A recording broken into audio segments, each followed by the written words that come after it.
lagi apa enggak repot.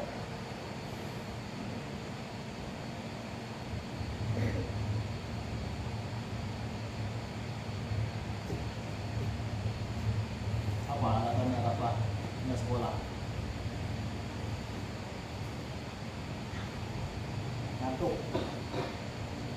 Mungkin Pak deh. Hah? Saya ngantuk Pak ya. Ngantuk. Iya deh. Bangun nggak bisa bangun pagi. Nggak bisa bangun pagi. Iya bisa ya. Itu alasannya harus bangun pagi. Iya. Iya. Sebenarnya mau sekolah, Iya. tapi kesiangan. Iya. Nah, kenapa nggak minta dibangun ya? Udah lama ini kata dia.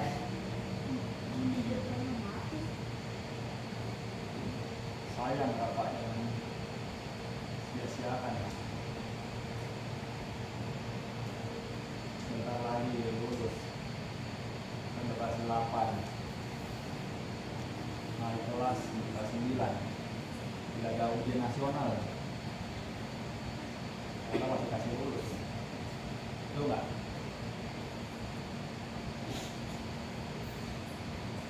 Ini mana orang ini? Kalian hah? Bulannya minggu dong, Oh. malam minggu. Oh, mau dia nggak tinggal sini? Enggak, karena mamanya. Tadi pagi sekolah. Berangkat jam berapa? Ada lari-lari nggak tadi pagi? Pagi ada lari-lari nggak? Hah?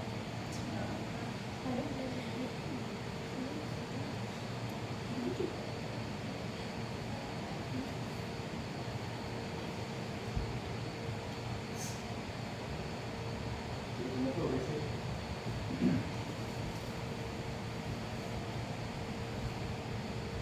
Siapa meditasi lah? Meditasi, meditasi.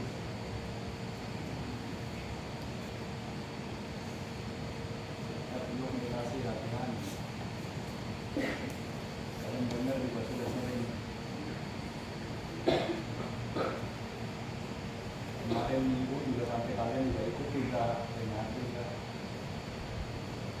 Kita sudah seperti banyak mata-matanya, seperti pasang mata-mata dan formasi bocah-bocah dan juga tapi bercolongan. Oke, siap.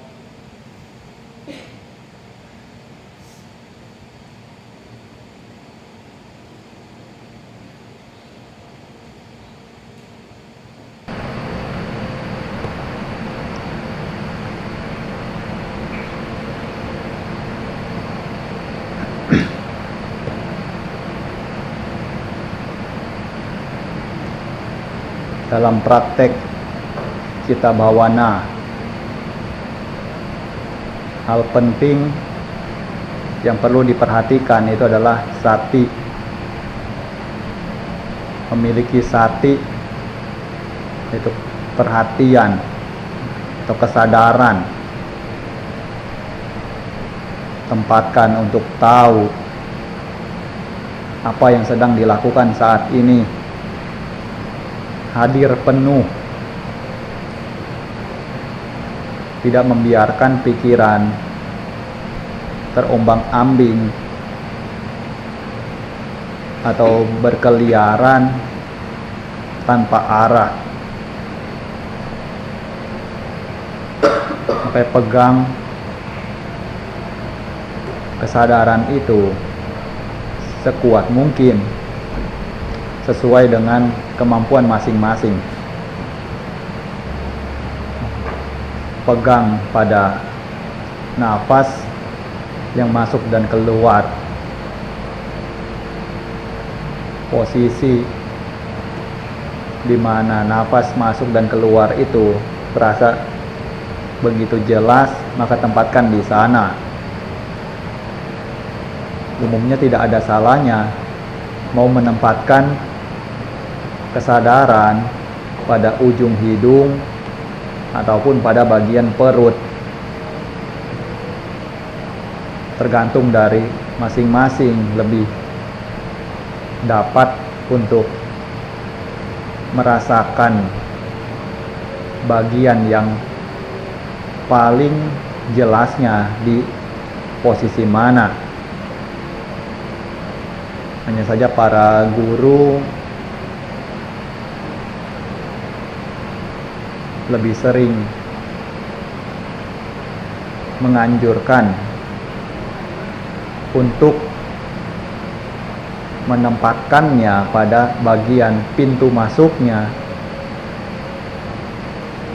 yaitu pada bagian ujung hidung. Di sana terletak napas yang masuk dan keluar itu akan terasa begitu dominan sehingga mudah untuk disadari. Maka letakkan perhatian di sana. Terus menerus konsentrasi, jaga kesadaran, di mana wihara kita sekalipun kecil juga mampu untuk dipakai melatih cita bhawana. Jadi untuk praktek cita bhawana ataupun praktek dhamma dalam bentuk apapun tidaklah bergantung dari tempat tersebut, apakah besar ataukah kecil, apakah mewah ataukah sederhana, apakah megah ataukah sempit, sama sekali tidak bergantung dari sana.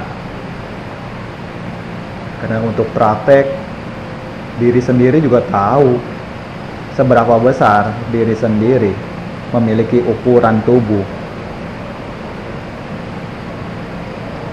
Tempat dimanapun, asal jangan sampai menghimpit, juga kiranya sudah cukup untuk bisa duduk, untuk bisa jaga ketenangan. Jadi kadang kalau dipikir, tempat yang begitu besar pun, jikalau tidak ada orang yang melatih diri di dalamnya, juga sama sekali tidak ada manfaatnya. Hanya menjadi tempat tinggal dari toke, cicak, tikus, dan binatang-binatang lainnya. Makanya di sini tidak selayaknya wihara kita yang mana sudah dibiasakan setiap malam ada pelatihan untuk chanting, untuk latih samadhi, lantas nantinya menjadi tempat yang hanya sekedar tempat tinggal untuk toke-toke dan cicak-cicak. Tidak ada orang yang datang untuk latihan, mencari ketenangan, untuk tertarik mempelajari dan praktek dhamma. Nah, makanya di sini kesempatan setiap kali ada juga diluangkan, walaupun mungkin banyak kesibukan. Jikalau dapat untuk membagi waktu, pastinya akan ada saja waktu untuk luang, waktu kosong, tidak lama, mungkin hanya sekedar paling lama juga 1 jam. Dari 24 jam dapat dipikirkan bagaimana membaginya, sehingga tetap ada kesempatan untuk cari ketenangan di dalam batin. Karena batin ini juga butuh waktunya untuk di-charge. Tidak hanya terus dipakai terus menerus. Pikiran dibiarkan berpikir terus menerus tanpa ada istirahatnya. Termasuk dalam latihan meditasi ini Ini juga salah satu bentuk untuk mengistirahatkan pikiran. Nah, di luar juga daripada waktu tidur, yang juga ada sisi pentingnya. Jadi perlu diingat-ingat kalau sebenarnya jika ingin memiliki ingatan atau memori yang baik di dalam belajar, bukanlah hanya sekadar terus-menerus menghafalkan, membaca sampai sepanjang hari. Karena di saat membaca, menghafalkan tersebut, saat itu memang benar bahwa ingatan otak itu bekerja. Tetapi sesungguhnya waktu mana yang dipakai untuk otak itu menyimpan memori yang telah dilalui sepanjang hari itu adalah pada saat dalam keadaan terlelap. Nah, jadi di saat kita terlelap, saat itulah otak itu mulai melakukan save, menyimpan memori-memori yang sudah dipelajari sepanjang hari, apa yang sudah dihafalkan, apa yang sudah diingat. Itu waktunya otak itu menyimpannya dan merefresh kembali. Makanya kalau misalnya siapa bisa untuk membagi waktu demikian, juga akan tidak seolah-olah panik jikalau ada ulangan tiba, jikalau akan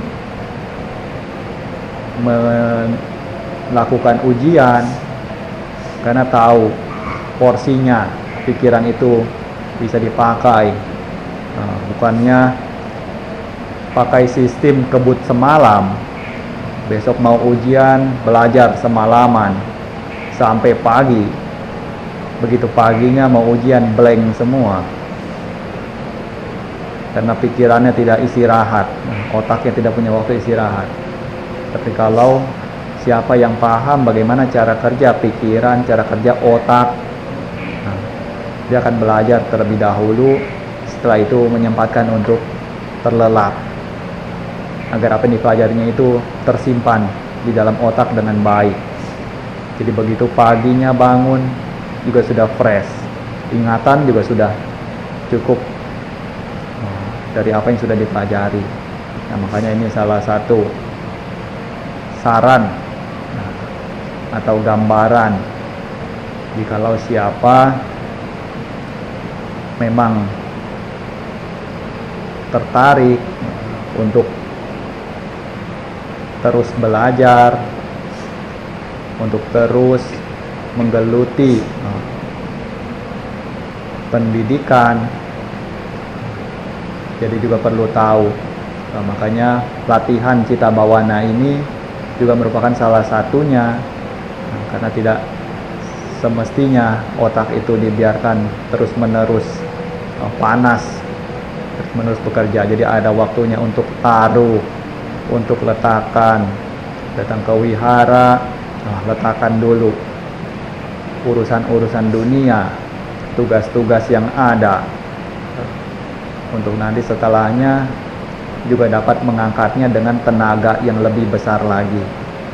Selanjutnya tetap jaga ketenangan, tetap perhatikan napasnya, perhatikan napas masuk but, napas keluar do, napas masuk but, napas keluar do, terus menerus sampai nanti diberikan aba-aba.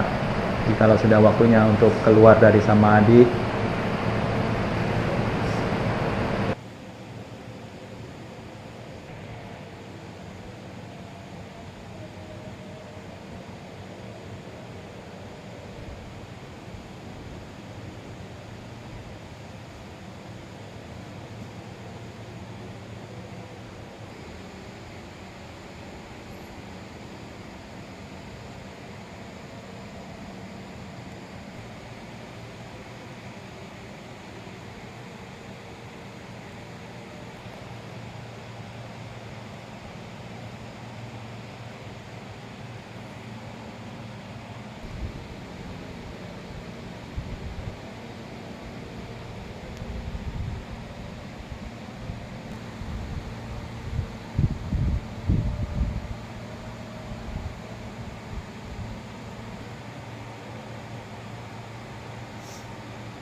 ke sarung.